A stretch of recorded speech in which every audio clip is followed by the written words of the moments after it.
After the game, y'all were in the locker room for a while. What were those conversations like?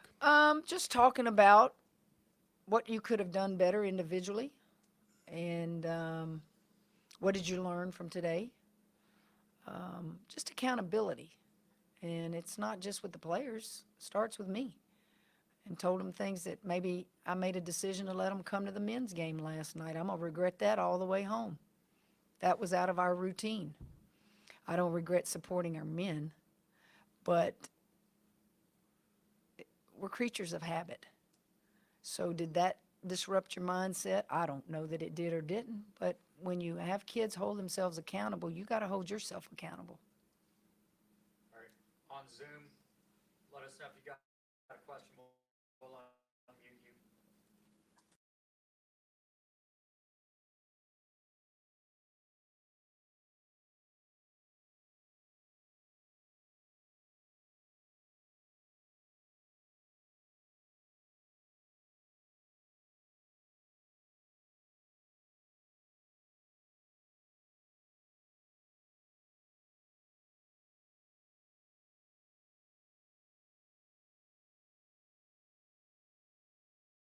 Does this win mean for you personally? This is something that'll never be taken away from you.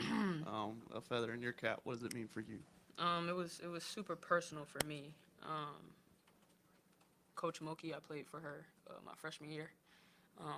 Things didn't go well. I don't want to get too much into that, but um, I've been waiting for this moment, and it came, and so I'm embracing it, and I'm proud of myself, honestly. So I've came a long way.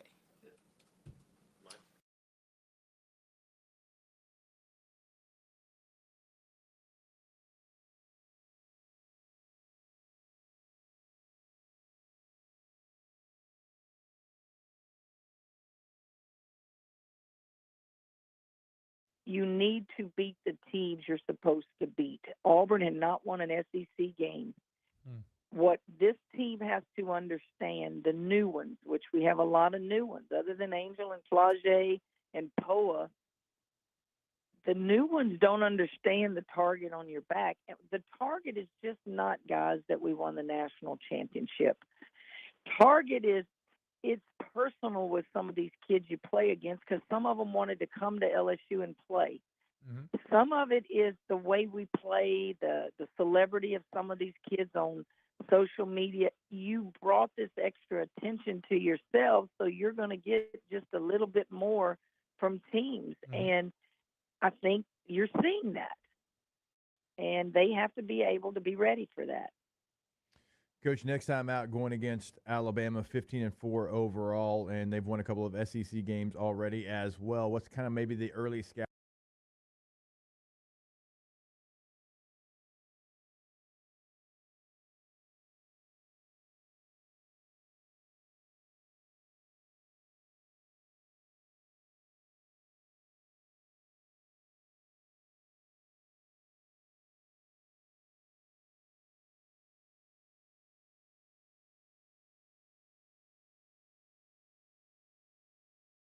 Scouting report on Alabama.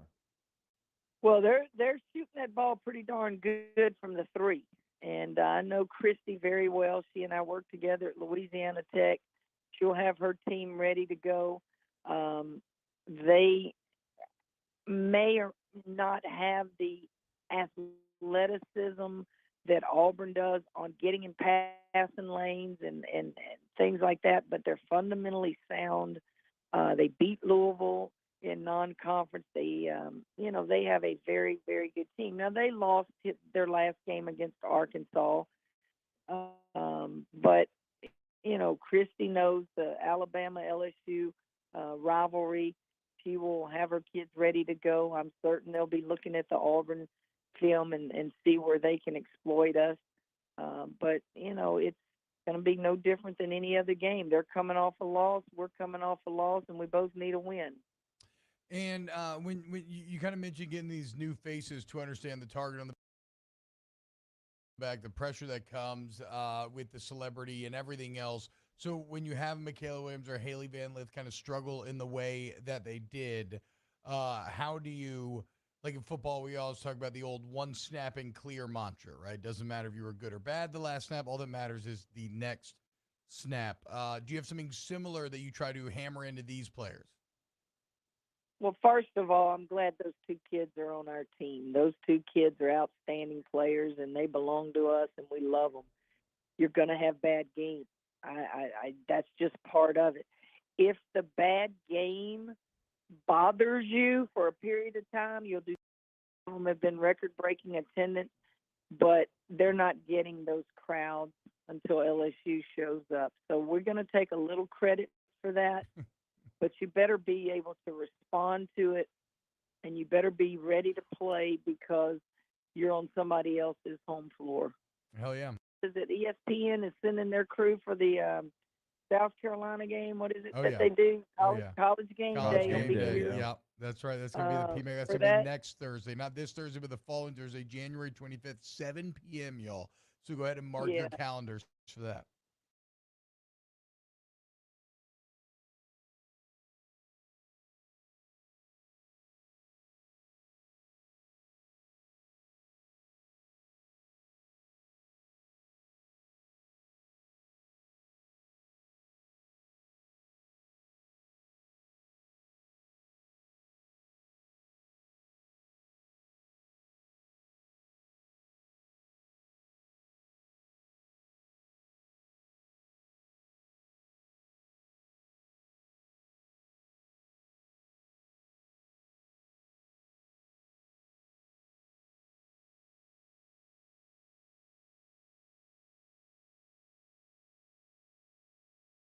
All right, here in Tuscaloosa, Alabama, with the sophomore superstar Flau'jae Johnson. And Flau'jae, your record in the last 2 years is 50-4 as a team. So you haven't come off a loss very often, but that's the situation here. How do you think LSU will respond here against Alabama?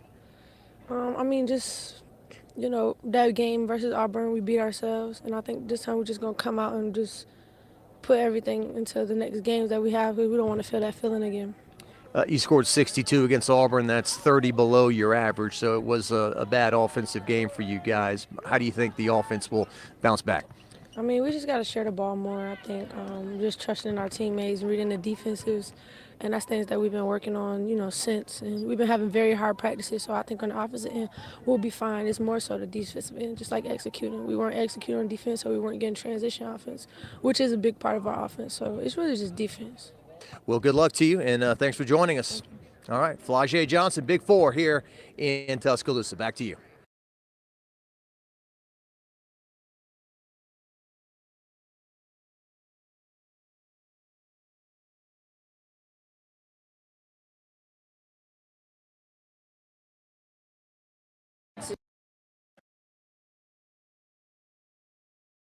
Coliseum. They're about to practice here, and Kim Mulkey is with us. Coach, you're like the retiring football coach here. You don't lose very often, and when you do, I guess it catches a lot of attention. So you're 50-4 the last 2 years, but you're coming off a loss this week. Well, it's no fun to lose. I had many sleepless nights since that loss, but that's what makes coaching fun and also coaching bad.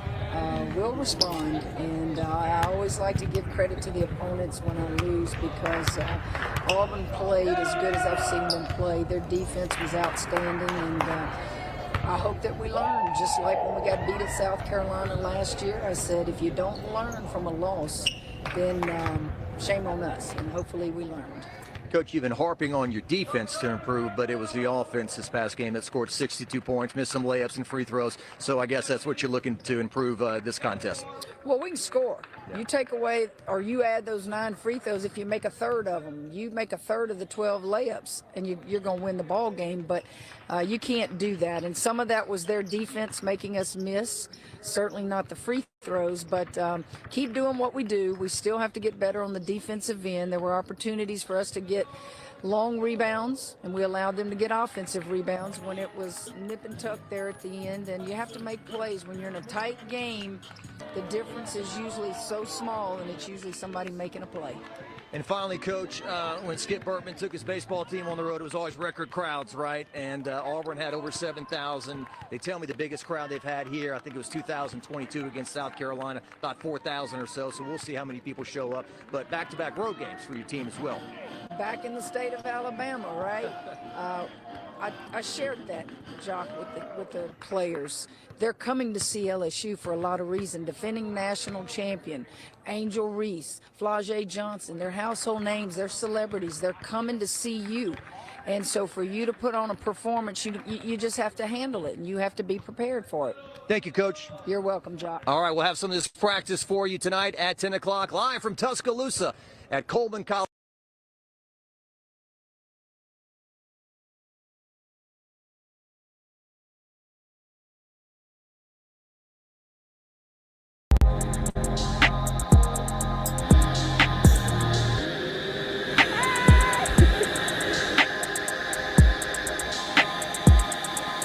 More smoke.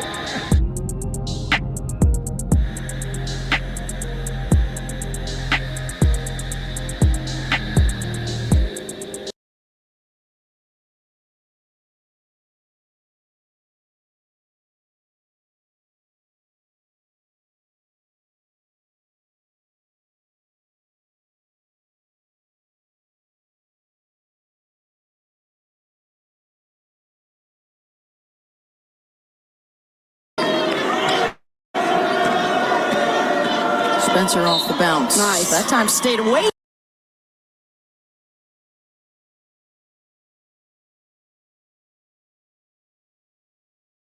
from the shot blocker, Cody, and gets the and one. 66% shooting here in the first quarter for Alabama. Yeah. There's Daniels. She's back on the floor, the grad student.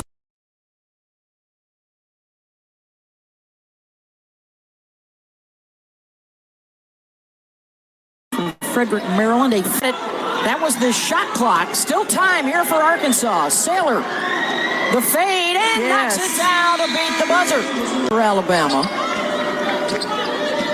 Spencer. Keats hangs and hits. Goodness. The back-to-back champs. Spencer, nice hezzy, and the lay-in. Matchup to watch, and Cody just needs to keep shooting. On the drive from Michaela Daniels, and they've got their first lead since they led 2-1 on their first basket of the day. Around the SEC, and Michaela Williams and Malaysia Fawiley. It's so exciting to watch. It gives the future of women's basketball, and to see the success these freshmen are having. It just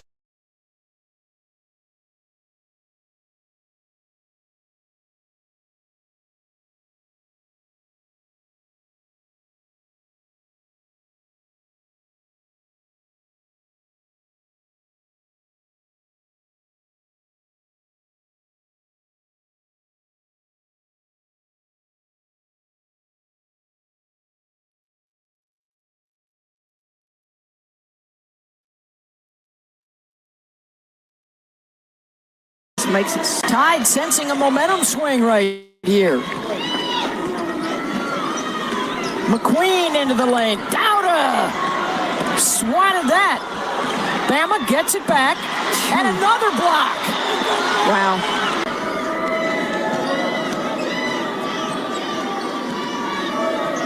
And they've also taken away Barker here in this third quarter on the drive. Dowda. Good ball fake, the spin, and knocks it down. Nice move. Daniels from Spencer for three. Yes. 23 points, 12 rebounds. That was her fourth assist, and that's block number 9 for Dowda. Dowda, nice spin, knocks it down.